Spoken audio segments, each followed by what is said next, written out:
If you can cry on demand and make us believe it, we may pull the audience in, sell them on authenticity. Cry for us, cry and make us believe it.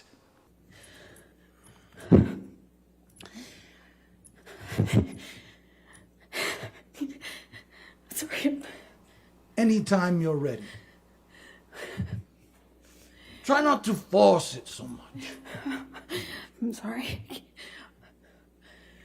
Just let it flow. Let it flow for Please. I don't know. That truly is forcing it. That's literally the opposite of what I'm saying. Not even close. People have given birth with less effort. Okay. Unbelievable. Okay. What do you think?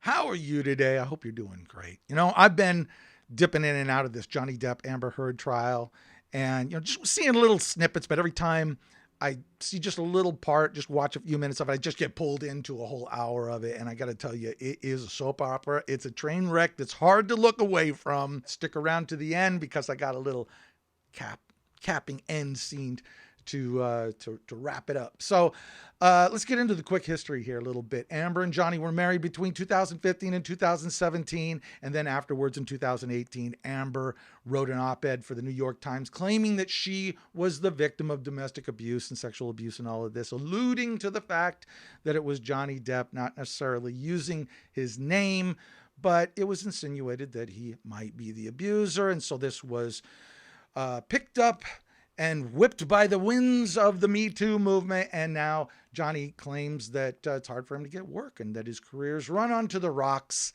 And now Depp is suing Heard for defamation to the tune of $50 million. Heard is countersuing for $100 million because money. Okay, so there's a lot of he said, she said going back and forth, of course. And Heard, to me, has already been outed a few times in her testimony. Okay. I don't know where that's going to go as far as defamation goes. That's my opinion. Actually, there's some stuff there. So, Depp, he's just kind of taking it low and slow, and accounting the events. And then, I'm listening to both sides. And to me, I think that the truth is probably somewhere in the middle, right? But I am watching this and thinking, man, money does not solve everything, right? Real problems require real solutions. People think money solves problems. And I guess it can alleviate problems, here and then. Some problems it does, but it solves money problems. Money solves money problems. And, the other thing I'm picking up from this is just the narcissism is just running rampant through this.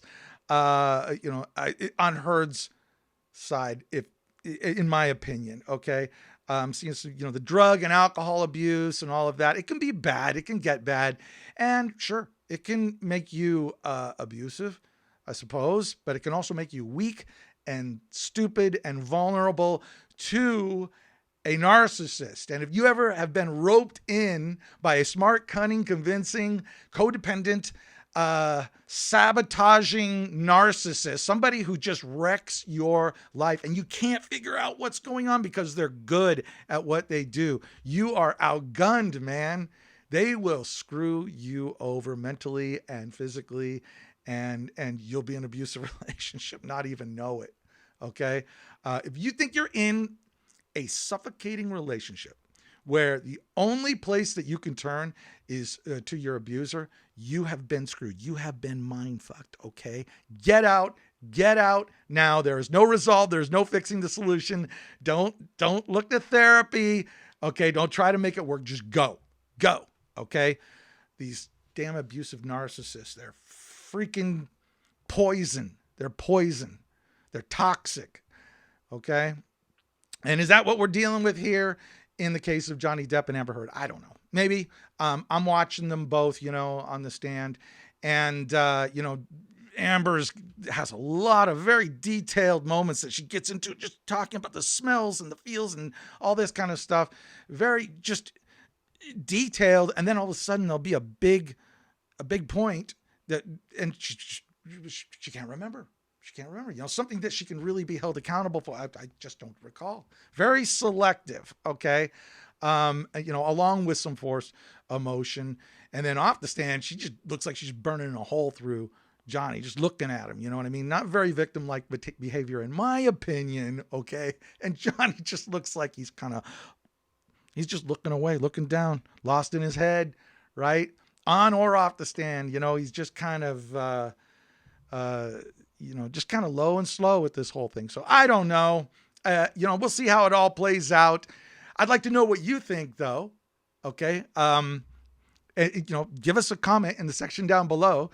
And if you're female, look, avoid drug addicted bad boys, no matter how rich and famous they are. That would be my advice. If you're a dude, make it a long engagement. Take your time and don't stick your D in drama. You understand what I'm saying here? Okay. No matter how hot and fun and sexy and crazy that woman is, okay, it doesn't lead any place good. Just give it some time. Just see where it goes. As for this whole thing that's going on, though, back to it, we'll see. I think when this all ends, we'll all go back to our lives, and the only landmarks of this case will be money doesn't buy you happiness. Like I said, drugs and alcohol make you stupid and vulnerable, and they could make you destructive, but they could really screw you over if you end up with a narcissist. That narcissist can really wreck your life if you let them. So that's where I'm at with it right now. So subscribe to the channel, support me on Patreon, guys. If you want to pledge and help this channel. If you want something, though, for your pledge, go on over to midnightamerican.com and check out the badass apparel, the merch that I have over there. I designed it myself for you. Cool stuff. You can only get it there. Just take a look at it, okay? And help support the channel, as I said. So that's it. Thanks for spending this time with me today. And until next time, know yourself better than you know anyone else. I think we've seen quite enough. If you could just put the snot rag to your nose and turn to the camera and pose for us, please. Let us just get a picture here.